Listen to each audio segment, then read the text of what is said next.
Un jour, les politiques ont voulu faire du fric sur la santé des gens. Certains sont nos patients. Comment peut-on s'y prendre pour enfin se faire entendre? On va vous raconter ce qui se passe au CHV. Chez nous sur les urgences, au lieu de maltraitance, des heures sur un brancard, tiens voilà une escarpe. Nous on fait tout ce qu'on peut, on veut prendre soin d'eux, mais plus le temps de rien et on n'a plus de moyens. Ici se joue. Bonjour et bienvenue sur les vidéos du PCF de Massy. La chanson que vous venez d'entendre a été écrite et interprétée par les personnels d'un hôpital de province confrontés au manque de moyens financiers et humains, à l'engorgement des urgences et à l'épuisement des agents.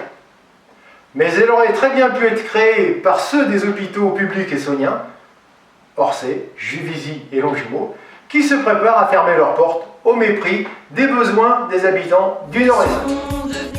Mais à Massy, vous le savez, nous sommes confrontés à un problème supplémentaire. Alors que la population de la ville ne cesse de croître et vient de dépasser la barre des 55 000 habitants, le nombre de médecins se réduit.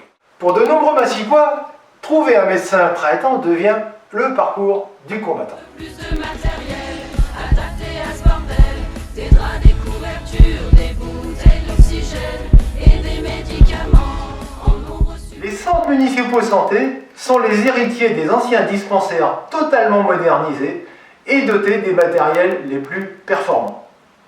Ils s'adressent à tous les habitants, quels que soient leurs revenus, et ils ont fait leurs preuves dans de nombreuses communes. Un centre municipal de santé, c'est un service public regroupant des médecins généralistes et spécialistes salariés par la ville. Il pratique le tiers payant, sans dépassement d'honoraires.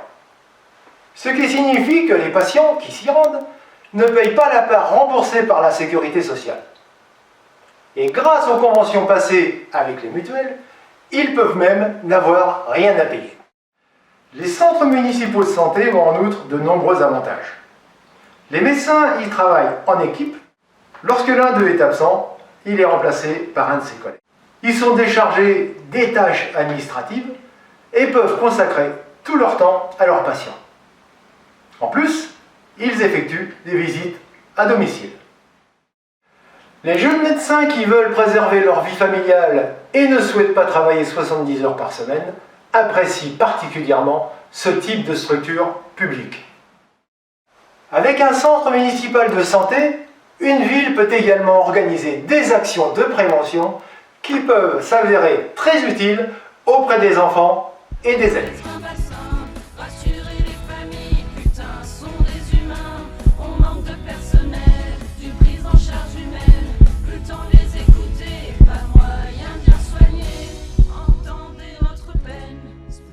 Les maisons de santé, les centres médicaux, les cabinets médicaux, quel que soit leur nom, regroupent des médecins libéraux qui partagent un accueil et un secrétariat commun.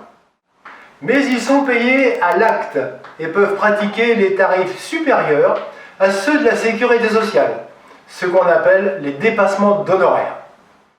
Chacun a ses patients et ils ne font que très rarement des visites à domicile.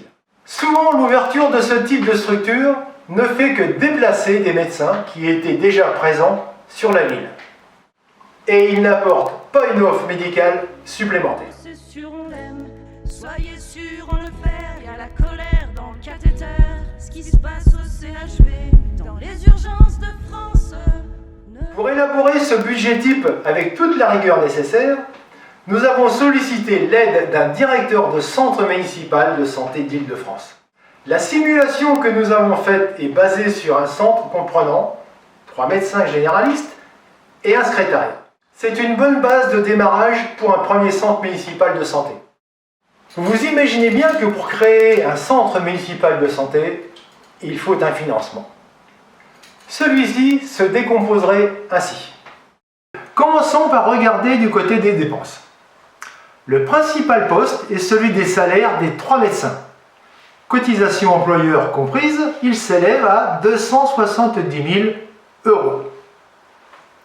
Compte tenu de l'amplitude horaire d'ouverture du centre, un poste et demi d'accueil secrétariat est nécessaire, soit 52 000 euros. Le troisième poste concerne les dépenses d'eau, d'électricité, de chauffage, les consommables divers. Il se monte, lui, à 25 000 euros, soit un budget total de 357 000 euros. Passons donc maintenant du côté des recettes. L'essentiel provient de ce qu'on appelle les actes médicaux, c'est-à-dire le prix des consultations que l'on peut estimer à 300 000 euros. Dans le cas d'un centre municipal de santé, comme le patient n'a pas à faire l'avance de la part Sécurité sociale, c'est cette dernière qui verse directement les sommes au centre municipal de santé. À cela s'ajoute le reste à charge du patient, ce qu'on appelle le ticket modérateur. Pour ceux qui bénéficient d'une complémentaire santé, cette dernière peut prendre en charge toute ou partie de cette somme et la verser directement au CMS, le patient s'acquittant du solde. Un CMS bénéficie également de subventions diverses, versées par la caisse primaire d'assurance maladie, par l'agence régionale de santé, par la région et le département. Elles sont estimées à 37 000 euros.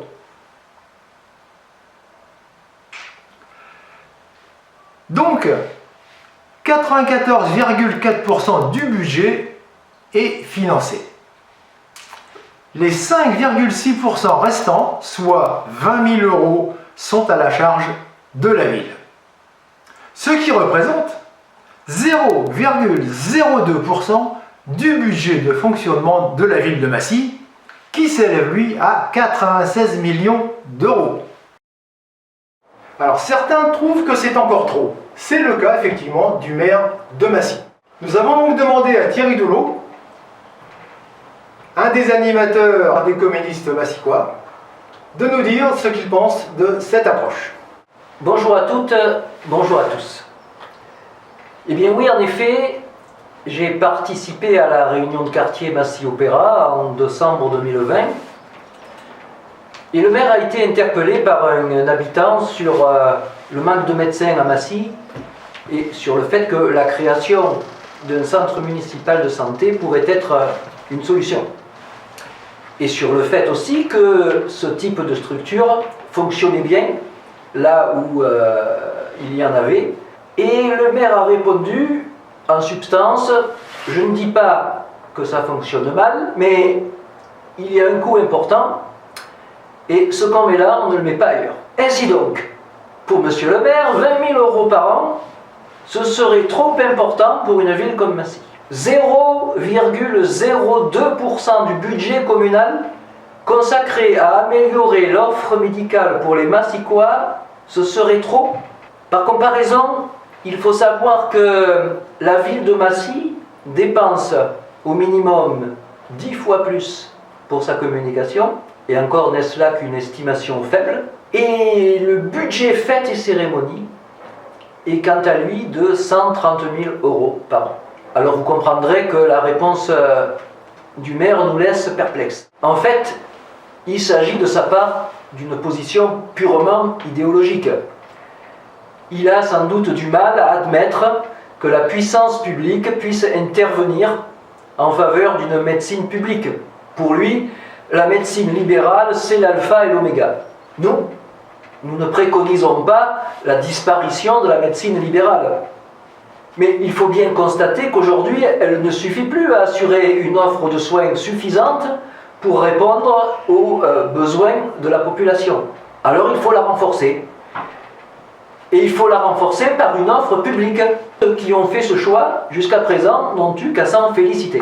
Et j'ajoute que si les municipalités communistes ont souvent été les premières dans l'histoire à initier ce type de structure, aujourd'hui, ce choix est fait par des maires, par des présidents d'intercommunalités ou de conseils départementaux de toute tendance politique, y compris de droite.